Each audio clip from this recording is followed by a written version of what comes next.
बिस्मिल्लाहिर्रहमानिर्रहीम, अस्सलाम वालेकुम नाज़रीन, आप लाइव प्रोग्राम देख रहे हैं। मैं इमरान खान हूँ। अभी पीडीएम ने अपनी जो ब्रीफिंग है वो ख़त्म की है। मौलाना फजलुर रहमान साहब थे, उनके बाएं हाथ पे खड़ी थी मरियम नवाज साहिबा और उनके दाएं हाथ पे खड़े थे बिलावल भुट्टो जरदारी साहब। आपको कमरुज़्ज़मान कायरा साहब भी नज़र आ रहे थे, दीगर रहनुमा भी यहाँ पे मौजूद थे और एक उन्होंने प्रेस कॉन्फ्रेंस की है सारा दिन की एक्सरसाइज के बाद। और इस सारा दिन की एक्सरसाइज में दो चार चीज़ें बड़ी मज़ेदार हुई। एक तो यह कि 26 मार्च को लॉन्ग मार्च होगा। 26 मार्च को आपको पता है पाकिस्तान में गर्मियों का तकरीबन आगाज हो जाता है 20 मार्च के बाद, 15 मार्च के बाद। और फिर इसका मतलब है कि धरना देने का कोई इरादा नहीं है। गर्मियों में कौन बैठेगा धरने के अंदर? तो धरने का तो लगता है धर्म तख्ता हो गया, धरना नहीं दिया जाएगा। अब ये लॉन्ग मार्च तक ही बात रहेगी क्योंकि आगे मौसम वो वाला नहीं है। नंबर एक। नंबर दो, वो पॉलिटिकल पार्टीज जो लोगों को कहती थी कि आज निकालेंगे, कल निकालेंगे, रोज एक नई तारीख देती थी और रोज उनको लगता था कि पता नहीं वो क्या करने जा रहे हैं। आज इस प्रेस कॉन्फ्रेंस में उन्होंने लगभग दर्जन मर्तबा कहा कि सब्र कीजिए, हौसला कीजिए, रुक जाइए। अब वो लोग जो बेसब्रे थे वो दूसरों को सब्र की तलकीन कर रहे हैं। इसमें ऐसा क्या बदल गया? शाह महमूद कुरैशी साहब ने क्यों कहा कि रातों रात इस्तीफों का फैसला आपने कैसे बदला और उस रात क्या हुआ? मैं इस रात से पर्दा नहीं उठाना चाहता। वो राज क्या हो सकता है उस पर भी हम बात करेंगे। लेकिन एक बड़ी इंटरेस्टिंग चीज़ जो है वो ये है कि 26 मार्च को लॉन्ग मार्च और इसके अलावा कुछ भी नहीं, कुछ नहीं बताया। इवन मौलाना फजलुर रहमान साहब की अगर आप प्रेस कॉन्फ्रेंस निकाल के दोबारा सुने तो मैंने ये महसूस किया कि हर एक सवाल के बाद कोई एक आधा सवाल ऐसा आता था और कई मरतबा उन्होंने सहाफ़ियों को उल्टे जवाब दिए। ये भी कहा कि आप तकरीर मत सुनाएं, ये भी कहा कि आप बेसब्रे ना हो जाएं, ये भी कहा कि आप रुक जाएं, ये भी कहा कि आप खबर बनाने की कोशिश ना करें। उस सहाफ़ियों के सवालात के जवाब नहीं दे पा रहे थे, बल्कि उल्टा सहाफ़ियों को शर्मिंदा करने की कोशिश कर रहे थे। तो फजलुर रहमान साहब की सूरत का अंदाज़ा आप कर सकते हैं। जितनी तस्वीरें आज आई हैं पीडीएम के इजलास में से वो ऐसा लगता था किसी सोग पे बैठे हुए हैं। यानी कोई भी हमें ऐसी तस्वीर अंदर से नहीं मिली कि खुशी वाला माहौल बना हुआ हो। बहरहाल टेंस तो बहुत है, एक हुकूमत को गिराना इतना आसान तो नहीं होता। मेरे साथ जो मेहमान है तारुफ कराऊँ ताकि फिर हम प्रोग्राम करते हैं यहीं से। अभी हमारे साथ इमरान याकूब खान साहब मौजूद हैं, सीनियर जर्नलिस्ट हैं, अपना प्रोग्राम भी करते हैं, लिखते भी हैं। बहुत शुक्रिया सर आपका ज्वाइन करने के लिए। Thank you. शहजाद चौधरी साहब मौजूद हैं, दिफाई और पॉलिटिकल तजियाकार हैं। किसी तारुफ के आप भी मोहताज नहीं हैं और मैंने बहुत सीखा है। मदर अब्बास साहब हमारे साथ आज के प्रोग्राम में मौजूद हैं कराची से।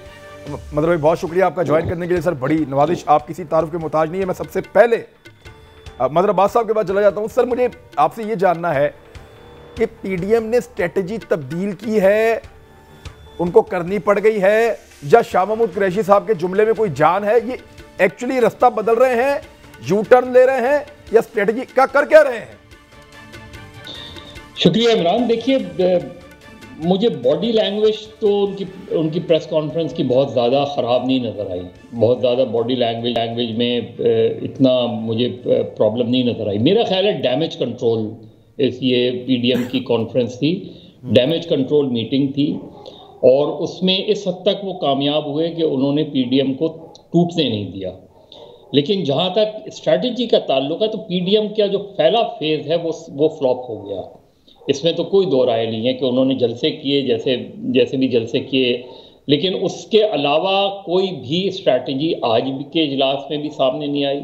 ना रेजिग्नेशन के हवाले से, ना वोट ऑफ नो कॉन्फिडेंस के हवाले से कि कोई स्ट्रैटेजी बन रही है नहीं बन रही। और लॉन्ग मार्च का भी जो गैप है वो तकरीबन उन्होंने जो है वो 4 से 5 हफ्ते का गैप उन्होंने दिया है और गालबन उसके सेनेट के इलेक्शन के पेश नज़र उन्होंने इस चीज़ को में ताख़ीर की है। तो जो पीडीएम का जो पहला फेज़ था, जो आज मेरा ख्याल है इजलास में हुआ होगा गालबन, कि जो रिव्यू हुआ होगा उसमें किसी ना किसी हवाले से, चाहे वो ये कहें ना कहें, लेकिन उन्होंने ये एडमिट किया है सबने कि जी हम नहीं कामयाब हो सके किसी एक एक्शन प्लान में। जो भी एक्शन प्लान हमने चॉक आउट किया था आज से 3 महीने पहले, उनमें से कोई भी प्लान ऐसा नहीं था जिसमें हम कामयाब हुए। ना डेडलाइन हम पूरी कर सके, ना डेडलाइन के बाद हम कुछ कर सके। यानी ये 31 जनवरी के बाद इजलास हो रहा है और 31 जनवरी की डेडलाइन थी। आज जो पहला सवाल हमारे यहाँ, खैर माशाल्लाह काफ़ी भी सवाल अजीब व गरीब करते हैं, पहला सवाल होना ही ये चाहिए था कि 31 जनवरी को वजीर आजम ने रिजाइन नहीं किया, अब आप क्या करेंगे? एग्जैक्टली ये क्वेश्चन हुआ नहीं। हम बहुत ही इन हेस्ट क्वेश्चन करते हैं, जल्दबाजी में करते हैं। बेसिकली जो पॉइंटेड एक क्वेश्चन मुकाबला चल रहा होता है। मतलब भाई ठीक कह रहे हैं आप सर, आप ठीक कह रहे हैं। वो तो असल चीज ये है कि जो दो पार्टी, खासतौर पे मुस्लिम लीग नून और पीपल्स पार्टी में जो एक वाजे तनाव था, तो उस हवाले से कि जी वोट ऑफ नो कॉन्फिडेंस, इस्तीफों के हवाले से वो चीज़ नहीं हुई। उन्होंने मेरा ख्याल है डैमेज कंट्रोल किया, यहाँ तक कह के कि जी 26 मार्च को हम लॉन्ग मार्च करेंगे। मेरा ख्याल में 26 मार्च से पहले बहुत कुछ होगा पीडीएम के अंदर, जिसमें वोट ऑफ नो कॉन्फिडेंस के गालबन अंदर कोई बात हुई होगी कि हम 1 हफ्ते 2 हफ्ते बाद आपको वो फिगर्स ला के दे देंगे। सेनेट का इलेक्शन इंडिकेटर होगा। सेनेट का इलेक्शन इंडिकेटर होगा कि पीडीएम यूनाइट है, पीडीएम टूट रही है या पीटीआई टूट रही है। सेनेट के इलेक्शन में ये सरप्राइज भी अगर पीटीआई को मिलता है तो पीटीआई के लिए भी कंसर्न मौजूद है। तो मेरा ख्याल है असल चीज़ जो इमरान खान के लिए, वज़ीर आज़म के लिए, तहरीक इंसाफ के लिए, गवर्नमेंट के लिए इत्मीनान बख्श है, वो ये कि कोई क्योस नहीं होने जा रहा, कोई अफरा तफरी नहीं होने चाही। अब उनको अपनी जो भी उनके प्रोग्राम्स हैं, पहले सेनेट के इलेक्शन में कामयाबी हासिल करें, फिर जो भी वो लेजिस्लेशन करना चाहते हैं। असल टास्क जो है इमरान, पीडीएम का भी और पीटीआई का असल चैलेंज होगा local bodies elections. Local bodies election turning point होगा पीटीआई के लिए भी, पीएमएलएन के लिए भी, क्योंकि पंजाब बनेगा बैटल ग्राउंड। अगर पीटीआई इलेक्शन नहीं कराती इस साल लोकल बॉडीज इलेक्शन, तो इसका मतलब है पीटीआई कंसीड कर रही है कि उनके ग्रास रूट लेवल पर अभी भी उनकी सूरत हाल बहुत अच्छी नहीं है। ठीक है, मैं अब शहजाद चौधरी साहब, आउटकम क्या है आज का? मैं इमरान याकूब खान साहब से तो मैं एक अलग चीज पूछूंगा, आप बताएं कि आउटकम क्या है आज की इस एक्सरसाइज का? अच्छा इमरान, मुझे हालांकि मजर कह रहे हैं कि अब टेंशन नजर नहीं आई पीपीपी और पीएमएलएन के अंदर। मेरी रीडिंग ये है उनकी बॉडी लैंग्वेज से कि टेंशन मौजूद थी, बल्कि पहले से ज्यादा थी। खास तौर पर वो विजुअल्स जो कि मीटिंग के अंदर से निकले हैं, उसके अंदर वाज़े तौर पर वो जो टेंशन है वो मौजूद है, चेहरों के ऊपर बॉडी लैंग्वेज शो कर रही है। पहली बात तो ये होगी। दूसरा, बैलेंस शीट अगर आप बनाएं तो बैलेंस शीट के अंदर इमरान खान ने इस्तीफा नहीं दिया 31 जनवरी को। अभी तक जो इस्तीफे देने हैं ऑपोजिशन ने, उनके ऊपर कोई फैसला नहीं हुआ। लॉन्ग मार्च का फैसला आज हो गया, तो एक जो है प्रोविजन या एक हिस्सा, उसके ऊपर एक वादा वही दिया है कि 26 मार्च को लॉन्ग मार्च हो जाएगा। और ये वो समझें आप 26 मार्च का जो लॉन्ग मार्च है कि ये पीएमएलएन की, बल्कि मरियम नवाज शरीफ की बहुत बड़ी ख्वाहिश थी कि ये जो है लॉन्ग मार्च होना चाहिए। अच्छा, अब लॉन्ग मार्च उनकी ख्वाहिश के मुताबिक हो तो रहा है, लेकिन सवाल ये पैदा होता है कि क्या ये वाकई उनको फायदा उसका पहुंच पाएगा या नहीं।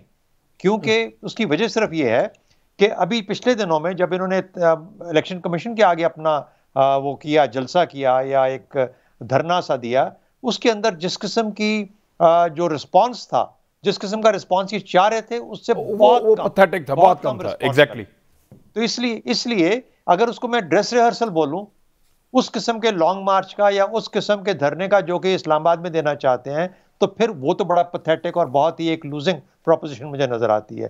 तो इसलिए 26 मार्च भी थोड़ा सा इफ़ी है, यानी सवालात हैं उसके ऊपर कि ये कामयाब हो पाएगा या नहीं हो पाएगा। क्योंकि इतने लोगों का निकलना, इस तरह से निकलना जिस तरह ये उम्मीद रख के बैठे हुए थे, उस तरीके से अब तक नहीं हुआ। क्या अब से लेकर 26 मार्च? और फाइनल पॉइंट, धरने का लफ्ज इस्तेमाल नहीं हुआ। हाँ है जी, धरने का लफ्ज इस्तेमाल नहीं हुआ। नहीं, धरने की बात नहीं कर रहा मैं, कह रहा हूं इलेक्शन कमीशन के सामने मैं ये कह रहा हूं कि नहीं हुआ ना, नहीं हुआ, नहीं हुआ धरना। लेकिन पॉसिबिलिटी ये है, मेरी नजर में 26 मार्च क्यों किया गया, क्योंकि 12 अप्रैल से रमजान स्टार्ट हो जाता है। आज एक टिकर चल रहा था और गालिबन वो अंदर की जो खबरें हैं, जब वो बाहर निकलती हैं तो वो टिकर की शक्ल इख्तियार कर लेती हैं। गो के प्रेस कॉन्फ्रेंस में इसका जिक्र नहीं हुआ कि मौलाना फजल रहमान साहब ने कहा कि हम जो भी काम करें हमें रमजान से पहले उसको खत्म कर देना चाहिए। अच्छा, क्या 26 मार्च का जो लॉन्ग मार्च है, क्या वो इस किस्म का एक लॉन्ग मार्च है जो कि धरने में तब्दील होगा और लेकिन 12 अप्रैल को खत्म हो जाएगा क्योंकि रमजान स्टार्ट हो जाएगा? तो इसलिए उसकी वक़्त, उसकी मियाद, उसकी जो कैपेसिटी होगी वो तकरीबन इतनी ही होगी कि जो कि 2 हफ्ते चल सके इनकी नजर के अंदर। और इससे ज्यादा शायद चल भी ना सके अगर वो बनता है धरना। तो ये वो सवालात हैं जो कि आज के बाद मेरी नजर में उठे हैं। तो इसलिए बैलेंस शीट के ऊपर जैसा मैंने कहा था, फिलहाल तो गवर्नमेंट बेहतर हालत में नजर आती है और ये वो अहदाफ हासिल नहीं कर पाए जो कि इनको करने थे। अभी भी वादा वईद है, 26 मार्च का अगर फेल हो गया तो फिर जाहिर है कि पीडीएम के लिए एक बहुत बड़ी शिकस्त हो जाएगी, पॉलिटिकली सियासी शिकस्त हो जाएगी। ठीक है इमरान, या देखें ऐसा लगता है कि गवर्नमेंट के जो इक़दामात हैं उनको देख के लगता है कि उनको कॉन्फिडेंस वापस आया।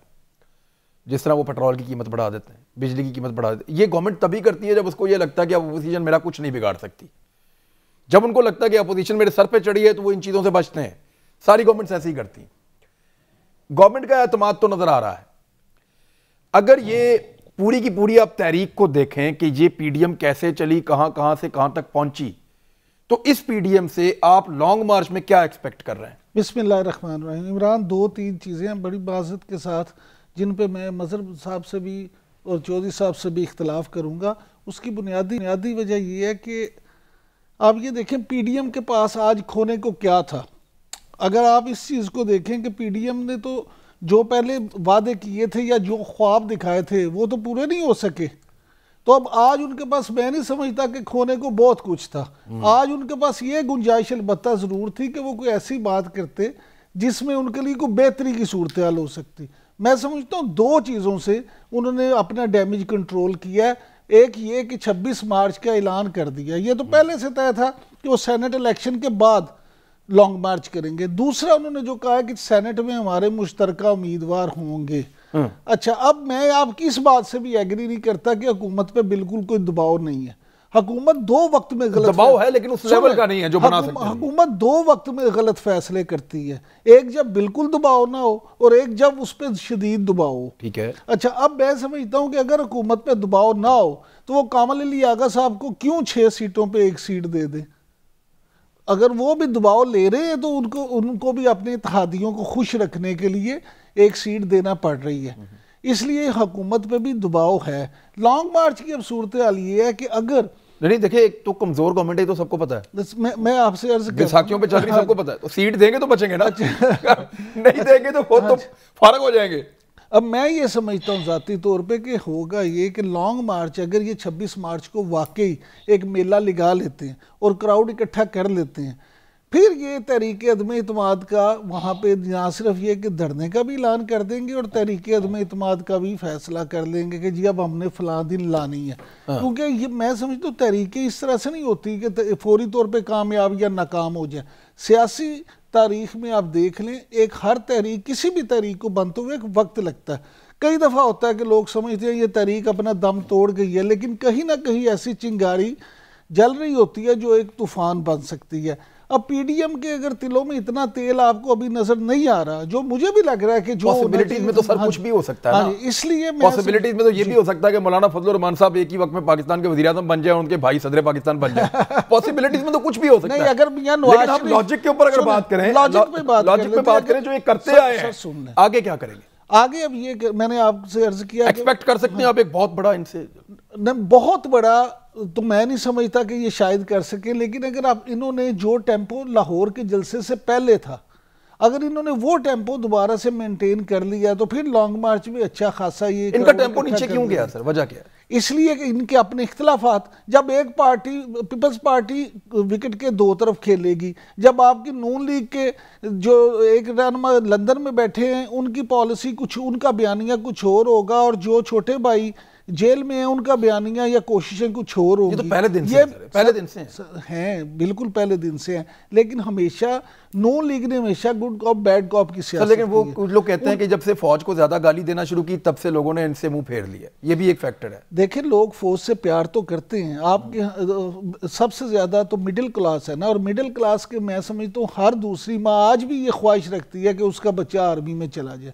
लोग फौज से प्यार। अच्छा, वैसे आपके पास खबर है शाह महमूद कुरैशी साहब ने क्या कहना चाह रहे थे और कौन सा राज छुपाया है? बात हो सकती है उस पर, ब्रेक के बाद हो सकती है। एक ब्रेक लेते हैं, वापस आते शुरू करेंगे, वापस घूमेंगे ब्रेक के बाद। वेलकम बैक नाजरीन। जी इमरान याकूब खान साहब, अब क्या शाह महमूद कुरैशी साहब कौन सा राज छुपा रहे हैं कि मैं नहीं बताना चाहता कि उस रात क्या हुआ कि अपोजिशन ने इस्तीफे देने का फैसला वापस ले लिया? इमरान साहब देखे, शाह महमूद कुरैशी साहब जो कह रहे हैं ना, मैं नहीं बताना चाहता, लेकिन सब कुछ बता भी गए हैं। उन्होंने ये बता दिया जी उस रात क्या हुआ, उस रात क्या हुआ। रात आई जरूर है, ये तो बता दिया है, ये बता दिया है। एक रात आई और फिर वही उस रात में ताकतवर हल्के जो हैं उन्होंने लाजमी इनसे राब्ता किया और उनसे कहा कि बंदे दे पुत्र बन जाओ, नहीं तो ऐसी है अच्छे भाई, इतनी बात है। दूसरी बात ये जो दूसरी कॉन्स्पिरेंसी थ्योरी लोग पेश करते हैं, वो ये कहते हैं कि जी उस रात इनसे राब्ता किया गया और उनको एक लॉलीपॉप दिया गया कि बच्चों ज़्यादा शोर नहीं करना, अगली बारी आपकी आराम से सुकून से करो। फजलुर रहमान साहब को सेनेट मिला था जब सुने, हाँ उनको भी, हाँ जी, उसकी बुनियादी वजह सुनने। आज फजलुर रहमान साहब से प्रेस कॉन्फ्रेंस के दौरान एक सवाल किया गया कि आपकी लड़ाई किससे है, नहीं जवाब दिया, नाम नहीं लिया उन्होंने, नाम नहीं, हाँ जी, उन्होंने जवाब में कहा कि हमारी लड़ाई गैर जमहूरी अमल से है। अमल से है। ये क्या साबित करता है? ये बात ये साबित करता है कि कहीं मामलात कोई उनके मुज़ाकरात जहाँ पे होने चाहिए वहाँ भी कोई बातचीत हो रही है। लिहाजा शाह महमूद कुरैशी साहब जो बात कर रहे थे, असल में वो यही कह रहे थे कि हमें इन सब स्टोरियों का पता है। तो ये जो पीडीएम पे इतराज़ मुझे ये है कि आप जो बात कहते हैं बार बार सिलेक्टेड, तो आपका फिर फड्डा ये है कि ये क्यों सिलेक्टेड हैं, हम क्यों सिलेक्टेड नहीं है। असल बात ये नहीं, वो जो आप कह रहे हैं कि नजरियाती एक लड़ाई थी, हाँ फौज के खिलाफ एक बगावत वाला पूरा इनका एक नैरेटिव था कि पाकिस्तान के आर्मी चीफ ने, पाकिस्तान के DGISI ने मिलके धांधली की है और इमरान खान को बनाया वज़ीर आज़म पाकिस्तान, ये कहते थे ना। आज फजलुर रहमान साहब, मदरबाद साहब, आज फजलुर रहमान साहब नाम नहीं ले रहे थे। ऐसा लगता है या तो सॉफ्टवेयर अपडेट हो गया है या उनको कोई आसरा लग गया है। इमरान, अब मुझे नहीं पता मैं इस चीज़ पे फख्र करूं कि शर्मिंदा हूं कि पाकिस्तान की सियासत हमेशा से ऐसी ही रही है कि हर आदमी जो है वो उसी तरफ मसले का हल तलाश करता है और बदकिस्मती से वो भी अपनी सियासत को उसी तरीके से इन्वॉल्व रखते हैं। अब मियाँ साहब ने बहुत ज़्यादा आगे जाके बात कर दी, लेकिन मैं और आप अगर बैठ के बात करें तो मैं आपको बता सकता हूं कि 2018 के इलेक्शन के बाद क्या क्या चीज़ें मैनेज हुई थी। मैं उन लोगों के नाम बता सकता हूं कि जिनको बुला के क्या इंस्ट्रक्शंस दी गई थी, क्या ऑर्डर दिए गए थे, क्या डायरेक्टिव्स दिए गए थे। मतलब मुझे तो टू बी वेरी ऑनेस्ट, मैं तो बहुत डिसअपॉइंटेड हूँ। अभी इमरान साहब कह रहे थे कि खोने के लिए कुछ नहीं था। मेरा ख्याल है पीडीएम के पास पाने के लिए कुछ नहीं था, सारी चीज़ें खोने के लिए थी। पीडीएम ने पाया क्या है? पीडीएम क्रेडिबिलिटी लूज की है पीडीएम ने अपनी। पीडीएम ने एक डिसअपॉइंटमेंट की फजा उन लोगों में जो उनके फॉलोअर्स थे, आम आदमी को तो छोड़ें, जो उनके फॉलोअर्स थे। और जिस तरह अभी आप कह रहे थे कि फिर जब गवर्नमेंट होती है तो फिर वो हर उस तरह के इक़दाम करती है जिससे अब महंगाई है, महंगाई बढ़ेगी। अब लोगों इसका नतीजा क्या होता है कि लोग लीज कंसर्न हो जाते हैं पूरे प्रोसेस से। मतलब भाई देखिए, अब बात करें लोग इनको डिसोन करने की आप बात कर रहे हैं। देखें, इनको तो बड़ी सहूलत है, इन्हीं लोगों को ये आपस में लड़ाते थे, अब इन्हीं लोगों को एक ही स्टेज पे इकट्ठा कर दिया है। ये तो PMLN और पीपल्स पार्टी का कारकुन जो है उसको जो मर्जी कहेंगे वो फिर आ जाएगा मैदान में। उनको तो ये फैसिलिटी लगती है, उनको ये महसूस होता है। नहीं आएगा। पीपल्स पार्टी का कारकुन पंजाब में क्यों खत्म हो गया? इसलिए कि पीपल्स पार्टी ये कंप्रोमाइज हो गई।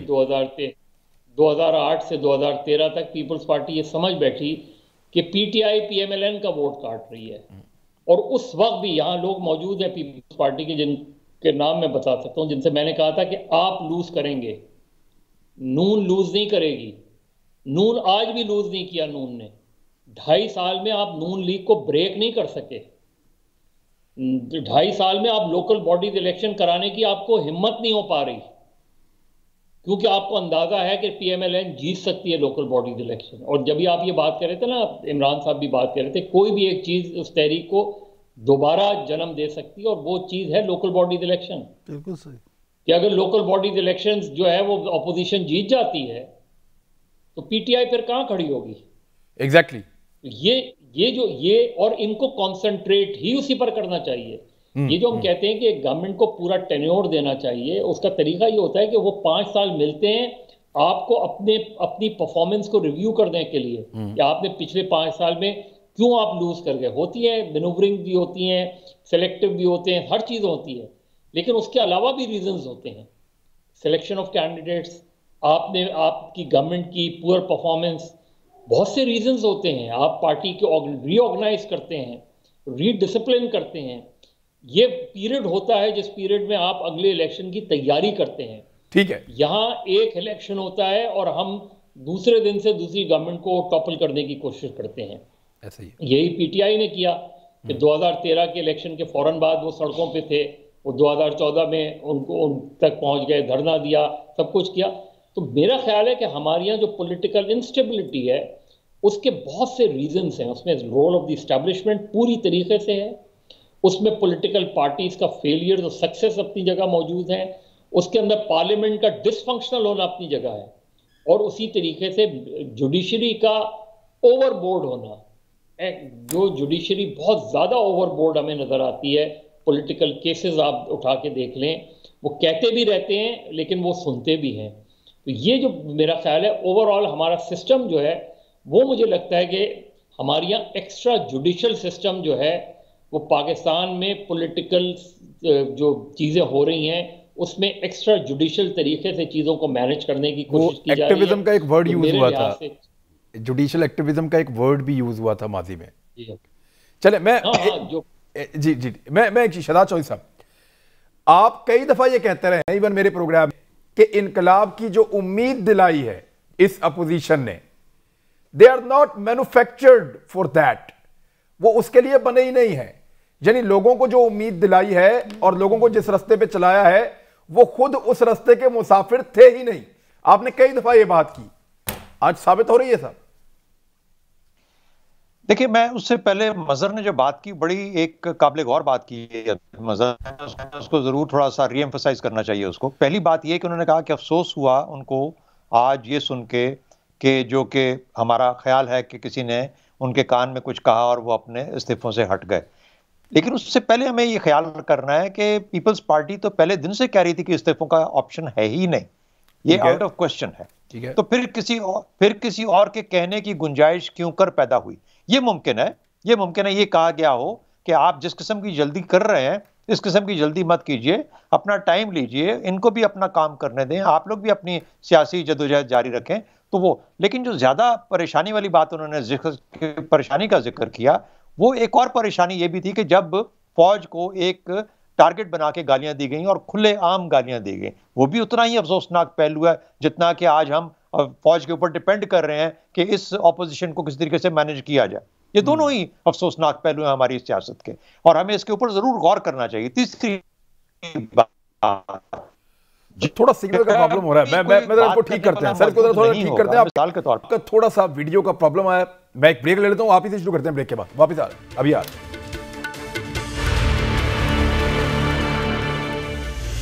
वेलकम बैक नाजरीन। जी शहजाद चौधरी साहब, आप बात कर रहे थे, थोड़ा सा प्रॉब्लम आया था आपकी वीडियो में, अब बात आप वहीं से कंटिन्यू करें कि आपको नहीं लगता कि कोई कहने की जरूरत थी?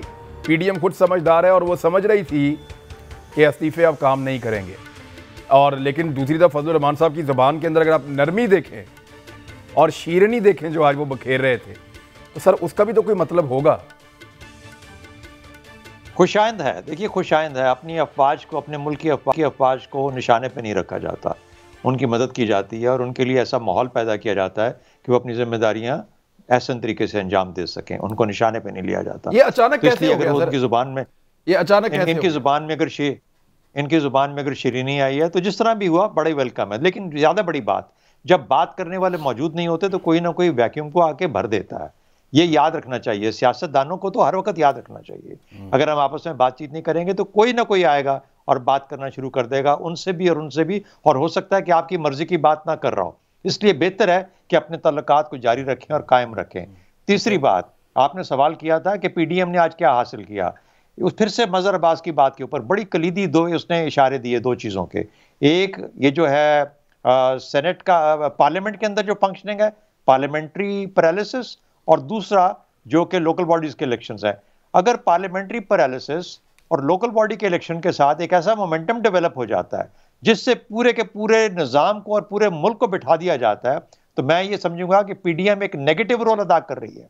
अगर हमें मैसेज कोई देना है आज अपनी गुफ्तगू से, तो लोगों को ये देखना चाहिए जो वोट करेंगे और जो लोकल बॉडीज के होंगे कि क्या जो नुमाइंदे आप चुनते हैं वो पीडीएम के साथ मिलकर गंद क्रिएट करेंगे, मुल्क को अनार्की की तरफ ले जाएंगे, क्यास में चले जाएंगे, या सर्विस प्रोविजन करेंगे जिसके लिए उनको चुना गया है। तो मेरा ख्याल है कि ये पीडीएम का भी उतना ही इम्तिहान है जितना कि किसी और का है।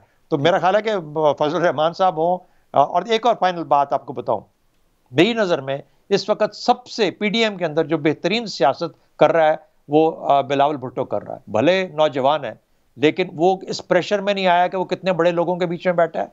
वो इस प्रेशर में नहीं आया जो कि एक इकट्ठ 10 जमातों का उसको कुछ करवाना चाहता है। मेरा ख्याल है वो अपने इंटरेस्ट को बहुत बखूबी दिफा कर रहा है, और मेरा ख्याल है अच्छी सियासत ही इस मुल्क की बका के लिए बेहतर है, चाहे वो जिस तरीके से हो। और एक और चीज़ फाइनल, अगर हम लड़ाई करते हैं सेनेट के अंदर कि हमने वो आज नहीं करना, ओपन बैलेट नहीं करना, क्योंकि हमने वहाँ पे हमें उनको हक देना है अपनी बात करने का, तो पीडीएम के अंदर भी बिलावल भुट्टो को हक मिलना चाहिए अपनी बात करने और करने का और अपने दिफा का। सियासत इसी को कहते हैं। ठीक है।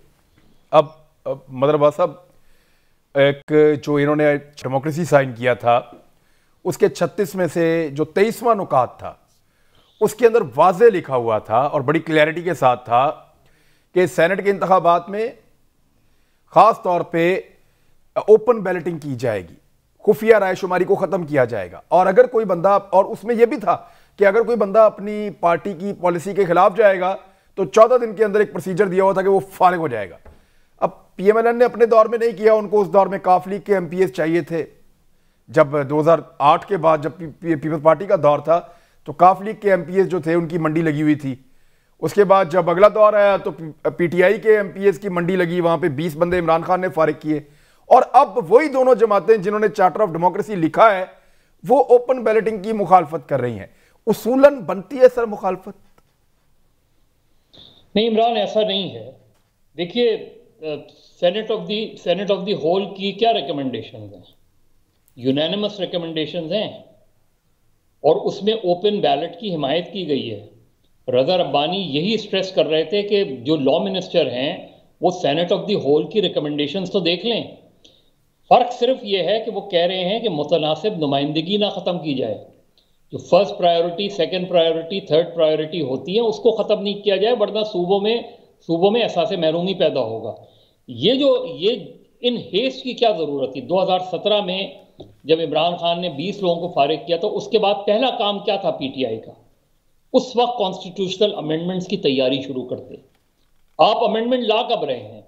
चंद हफ्ते पहले। इसका मतलब ये कि आपकी इंटेंशन ये नहीं है, आपने वो ग्राउंड नहीं बनाया जो एक अमेंडमेंट के लिए बनाए जाते हैं ग्राउंड। बात की उसके बाद वोट ऑफ नो कॉन्फिडेंस जब आया चेयरमैन सेनेट के, उस वक्त ये मौका था, उसके बाद भी कोशिश नहीं की गई।